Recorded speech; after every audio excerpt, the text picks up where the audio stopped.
Paralympic में javelin फेंक के एक वर्ल्ड रिकॉर्ड बनाया और अगले ओलंपिक्स में फिर जैवलिन फेंक के अपने ही वर्ल्ड रिकॉर्ड को ब्रेक करके दिखाया। एक ऐसे इंसान जिन्होंने अब रिकॉर्ड बनाया, वर्ल्ड रिकॉर्ड बनाया और अपने ही रिकॉर्ड को ब्रेक करा। दोस्तों, 3 पैरालंपिक्स मेडल उनके पास में है। 2016 रियो में गोल्ड जीता, 2004 एथेंस में गोल्ड जीता, 2020 टोक्यो में सिल्वर जीता और देश का नाम पूरे विश्व के पटल पे गौरवान्वित किया। दोस्तों, मैं जिनके बारे में बात कर रहा हूं, इनको 2004 जिन्हें 2012 में पद्मश्री से सम्मानित किया गया और ये पहले पैरालंपियन बने। चाहते हैं उनको सुनने से पहले उनका एक वीडियो देखेंगे। रेडी है? तो आइए जिनके बारे में बात कर रहा हूं उनकी। लेडीज एंड जेंटलमैन, आप सभी की तालियों की गड़गड़ाहट के बीच में the pride of India, the son of India, please welcome mister Devendra Jhajharia. Thank you so much. आज का जो दिन है, ये दिन मेरे लिए ऐतिहासिक है और वो मैं इसलिए कह रहा हूं कि आज स्मार्ट वैल्यू जो कंपनी है उनको 25 साल तो हुए हैं। इसके लिए तो मैं बहुत बहुत बधाई, शुभकामनाएं देता हूं। लेकिन साथ में जो मैं यहां देख रहा हूं, इस कंपनी से जुड़े जो लोग हैं, तो मैं कह सकता हूं ये कंपनी कहीं न कहीं मुझे आपको देखकर मैंने मेरी लाइफ में एक सीखा है कि कभी भी जिंदगी में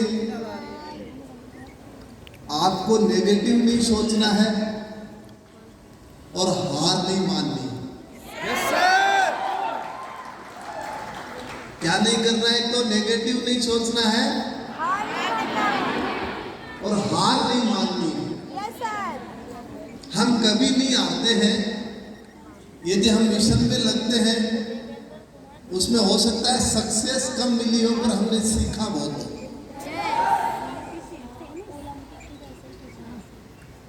और मैं मेरी लाइफ के बारे में कहूं तो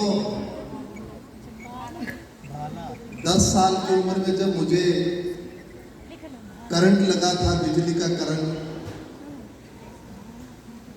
एक पेड़ पे मैं चढ़ गया था भूलवश, वहां पे ये करंट लगा मुझे।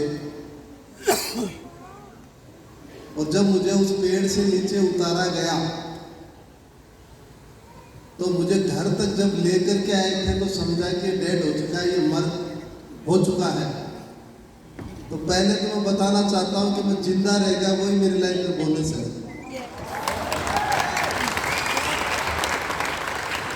1 घंटे के लिए जिस इंसान को डेड समझ लिया जाता है कि ये अब जीवित नहीं है और वो जिंदा रह जाता है, तो ये कितनी बड़ी उपलब्धि है मेरे लिए। तो हमेशा मैं यही सोचता हूँ कि अब मेरी लाइफ वो बोनस है मेरी जिंदगी में। तो मैं ये हमेशा ये सोचता हूँ कि मेरे पास खोने के लिए कुछ नहीं है और पाने के लिए बहुत कुछ है। बिल्कुल।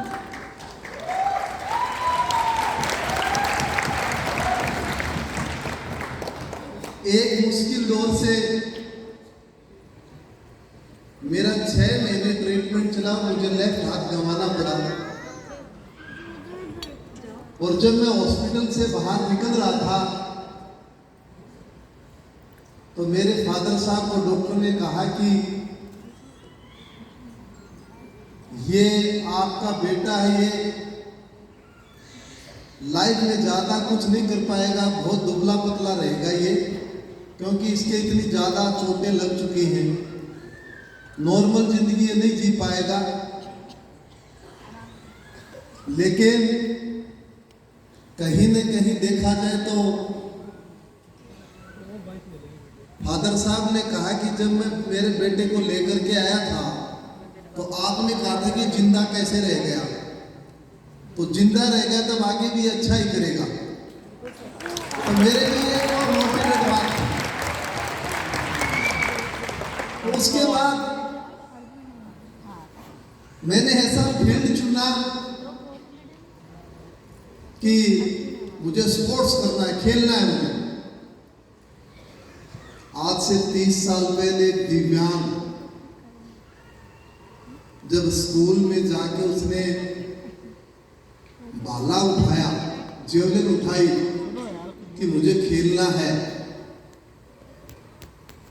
मैं 9वीं कक्षा में था, 10वीं में था सॉरी।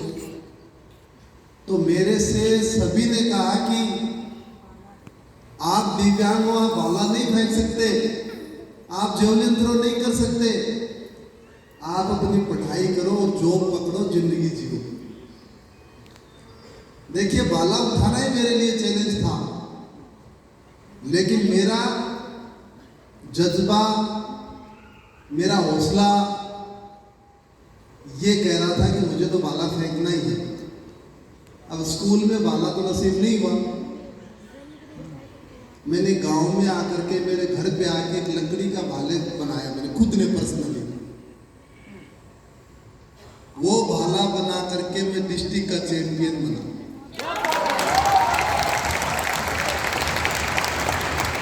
जब मैं उस दिन को याद करता हूं तो मेरी जिंदगी में वो डिस्ट्रिक्ट का चैंपियन बनना कोई ओलंपिक मेडल से कम नहीं था। क्यों? क्योंकि वो चैलेंज था कि आप नहीं खेल सकते। हर कोई मुझे कमजोर कहता था। तो मैंने उस दिन सोचा कि अब मुझे स्कूल में कोई कमजोर नहीं कहेगा, क्योंकि मैं डिस्ट्रिक्ट का चैंपियन हूं। यस। एक शुरुआत होती है लाइफ की, उस शुरुआत में बहुत चैलेंज आते हैं आपके सामने। और सेम ही कंपनी में भी ऐसे ही होता है ना? यस। लेकिन मैं बताना चाहता हूं आपको, वहां मैंने हिम्मत नहीं हारी, मैंने लड़ाई लड़ी, खेलने की जिद की। और उसके बाद जब पहला मेरा इंटरनेशनल लेवल पे चयन हुआ 2002 में पैरा एशियन गेम्स के लिए, मैं दिल्ली में था, फादर साहब मेरे साथ थे। तो जब मुझे दिल्ली में किट मिली तो उस किट को मैंने 5-6 दफा पहना। तो मेरे फादर साहब ने कहा कि क्या है, छोटी है या बड़ी है? तो मैंने कहा नहीं, तो ये छोटी है ना ये बड़ी है, मुझे इंडिया का ब्लेजर पहन के बहुत अच्छा लगा। कहीं न कहीं वो देशभक्ति थी। 2002 में पहले ही टूर्नामेंट में पैरा एशियन गेम्स में गोल्ड मेडल जीता और एशिया का नया रिकॉर्ड किया। और इतना बताना चाहता हूँ, उस टाइम में कॉलेज स्टूडेंट था, समस्याएं बहुत थी, चैलेंज बहुत थे। हमेशा मैं एक ही बात कहता हूं, आपकी कोई भी प्रॉब्लम आती है तो आप एक याद रखना, आप सक्सेस की तरफ जा रहे हो, इसलिए आपके प्रॉब्लम आ रही। यस। घर पे बैठे व्यक्ति के पास कोई प्रॉब्लम नहीं आएगी, उनके सामने कोई चैलेंज नहीं आएगा, लेकिन जब वो बाहर निकलेगा, इस देश के लिए वो काम करने का वो जज्बा लेकर के आएगा तो चैलेंज आएंगे। 2004 एथेंस पैरा ओलंपिक मैं भारतीय टीम का ध्वजवाहक कैप्टन भी था। और जब ओपनिंग सेरेमनी हो रही थी तो मैंने सोचा मुझे इस देश के लिए गोल्ड मेडल जीतना है और इस देश का राष्ट्रीय गान पूरी दुनिया सुनाई दे, मुझे ऐसा काम करना है। आज भी मुझे याद है, मात्र 23 साल की उम्र में मैंने गोल्ड मेडल ही नहीं, दुनिया का नया विश्व रिकॉर्ड भी ब्रेक किया। अब देखिए वो दूरी देखिए, ग्रामीण परिवेश से लेकर के लकड़ी का भाले से तैयारी करके 200 देशों तक चैंपियन बनना आसान काम तो नहीं था, पर मैं मानता हूं यदि कोई मेहनत करे तो मुश्किल भी नहीं। Yes!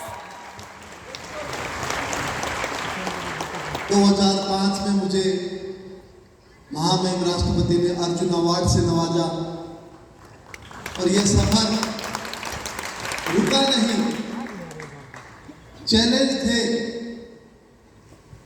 पर मैं आपको एक बात बताना चाहता हूं कि 2008 नहीं आया पैरा ओलंपिक के अंदर और मैं खेल के अलावा कुछ जानता नहीं था। बस मेरे दिमाग में एक ही था कि मुझे खेलना बहुत अच्छा लगता है, इस देश के लिए मेडल जीतना है मुझे। एक बार मैंने 2010 में सोचा कि मुझे गेम छोड़ देना चाहिए, लेकिन मेरी फैमिली ने मुझे मोटिवेट किया कि आपको खेलना चाहिए।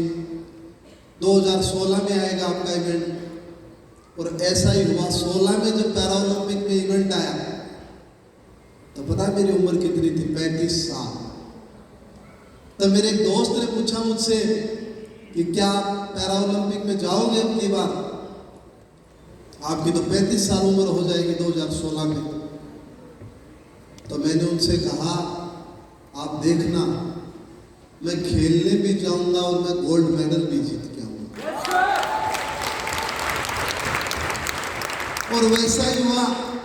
रियो पैरा ओलंपिक के अंदर 12 साल पुराना जो वर्ल्ड रिकॉर्ड मैंने एथेंस में ब्रेक बनाया था, वो 12 साल बाद में मैंने वर्ल्ड रिकॉर्ड फिर से मेरा ही वर्ल्ड रिकॉर्ड ब्रेक किया।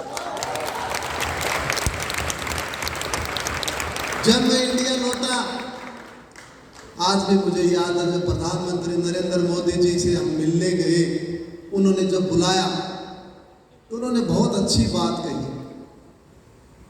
कि देवेंद्र जी, आपने युवाओं को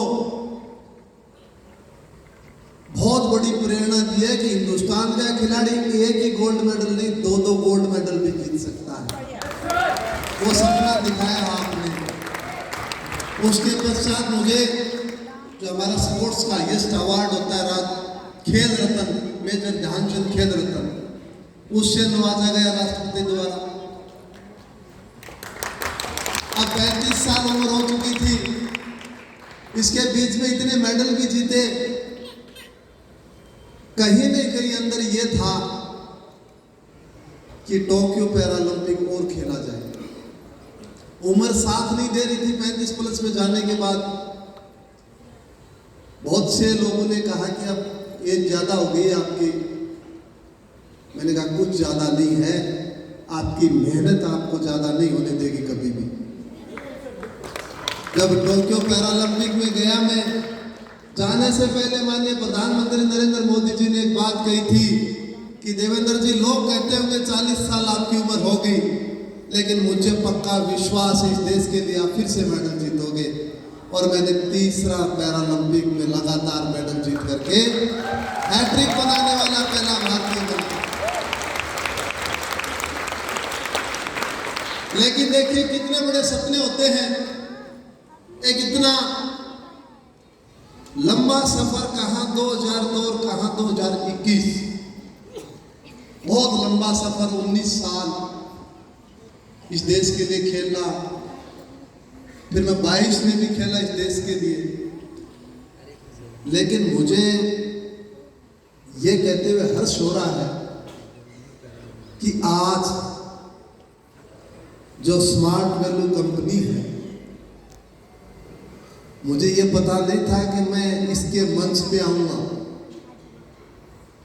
उस टाइम हम लोग टोक्यो पैरालंपिक से पहले हम ऐसे ही चर्चा कर रहे थे फूड सप्लीमेंट की।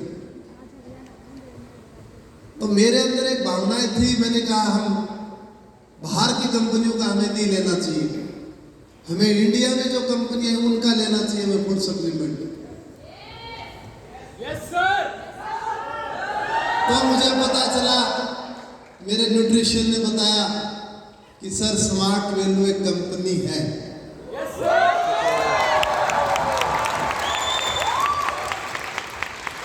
तो उसके वे प्रोटीन बहुत अच्छे आते हैं, फूड सप्लीमेंट काफ़ी जैसे कैल्शियम, मल्टीविटामिन। तो मैं 2021 में स्मार्ट वैल्यू कंपनी से जुड़ा था।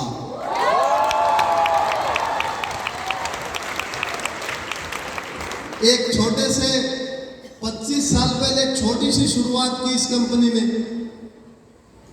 एजुकेशन से शुरुआत करके आज मेरे ख्याल से लगभग 150 प्रोडक्ट, 150, इतना लंबा सफर। उस सफर में बहुत से ऐसे यहाँ पे कंपनी में काम करने वाले जो 20-20 साल से जुड़े हुए इस कंपनी के लिए, उनके योगदान को मैं सल्यूट करता हूं, उनके योगदान को मैं धन्यवाद देता हूं।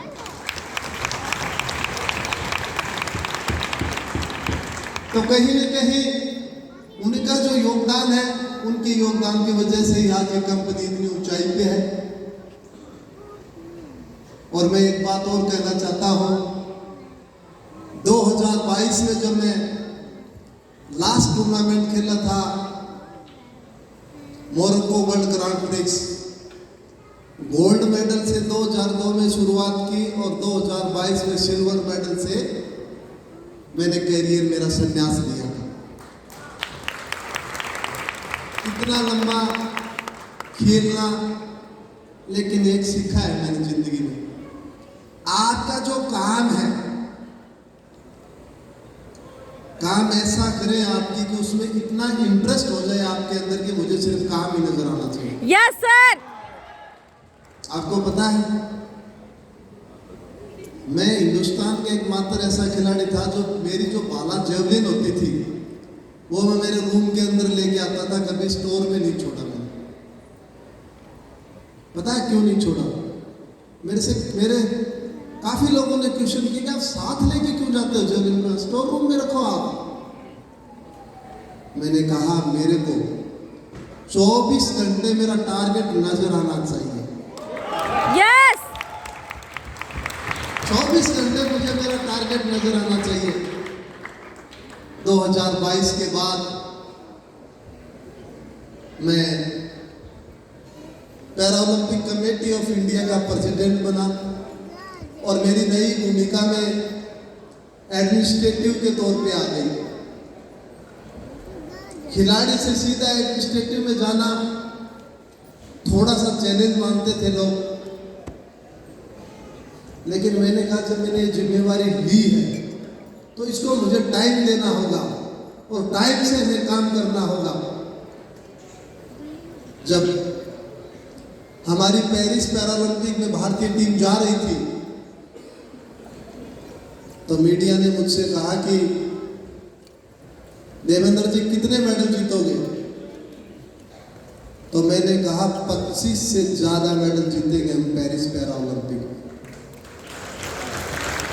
मीडिया का जवाब था कि आप ज्यादा बोल गए, 60 साल में ही आपने 29 मेडल जीते हैं तो 25 कैसे जीत पाओगे? मैंने कहा 25 नहीं, 25 प्लस, 25 से ज्यादा जीतेंगे हम। अगर हमारा जो काम करने का तरीका था 25 ही नहीं, हमने पेरिस पैरा ओलंपिक में 29 मेडल जीत करके दर्शा दिया कि इंडिया एक स्पोर्टिंग कंट्री है। इसके लिए हमने काफी बदलाव किए, हमारे खिलाड़ियों को हमने मेंटल स्ट्रेंथ दी, फिजिकली स्ट्रेंथ भी उनके अंदर थी पर मेंटल स्ट्रेंथ दी। पेरिस में हमने खिलाड़ियों को वो हर हौसला दिया और उसी की बदौलत हम मेडल टेली में 200 देशों में 18वें नंबर पे रहे। ये बहुत बड़ी उपलब्धि की बात है। आप अपना काम करेंगे, काम से ही आगे बढ़ेंगे। और मैं एक और कहना चाहता हूं, यहां मेरे ख्याल से मुझे जो नजर आ रहे हैं 70-80% 18 से 25-26 साल की उम्र के मुझे नजर आ रहे हैं। क्यों? अब समय आपका है और इस समय का आप सदुपयोग करेंगे तो हो सकता है कल यहीं से एक बिजनेसमैन निकले और उसको एक दिन पद्मश्री मिले, पद्म भूषण मिले, तो वो भी Yes. क्योंकि आप 25 से 45 साल आपके पास होता है, इसमें कोई भी डिसीजन ले सकते हो आप। ये जो समय आपके फेवर में बहुत बड़ी बात है। और आज की सबसे अच्छी बात मुझे ये लग रही है, एक हाथ चला गया था, एक हाथ से कैसे खड़ा हो, और उसके लिए मैं क्या करता था, मेरे कोच साहब बुलाते थे मुझे मॉर्निंग में 5 बजे और मैं जाता था 4 बजे।